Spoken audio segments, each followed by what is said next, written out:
હવામાન વિભાગની આગાહી પ્રમાણે ગુજરાતના વિવિધ જિલ્લાઓમાં કમોસમી વરસાદ વરસી રહ્યો છે, જે માવઠાએ જગતના તાતની ચિંતા વધારી છે. લખતર પંથકમાં છેલ્લા 3-4 દિવસથી હવામાનમાં પલટો આવ્યો છે અને કમોસમી ઝાપટા પડી રહ્યા છે, જેના પગલે ખેડૂતોમાં ચિંતા વધી છે. આજે વહેલી સવારથી જ લખતર શહેર સહિત તાલુકાના અનેક ગ્રામ્ય વિસ્તારોમાં વાતાવરણમાં પલટો આવ્યો હતો અને છૂટાછવાયા વરસાદી ઝાપટા જોવા મળ્યા હતા.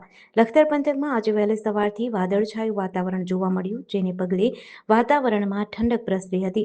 વરસાદી માહોલથી પંથકના ખેડૂતોમાં પણ ચિંતાનો માહોલ હતો. હાલ ખેડૂતોના ખેતરોમાં બીટી કપાસનો પાક તૈયાર થઈને ઊભો છે, જે કપાસને ખેડૂતો દ્વારા વીણવાની કામગીરી ચાલુ છે. સાથે જ મગફળીના પાથરા ખેતરોમાં પડ્યા છે, જે પલળી જતા ખેડૂતોને વ્યાપક નુકસાન થવાનું સામે આવ્યું છે. બીજી તરફ ખેડૂતોએ પોતાના ખેતરોમાં ચણા, ધાણા સહિત શિયાળુ પાકોનું વાવેતર કર્યું છે, જે નિષ્ફળ જવાની પણ ભીતિ છે.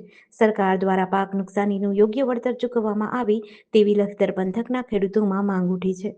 જેડીસી ન્યૂઝ સાથે જયેન્દ્રસિંહ ઝાલા, લખતર.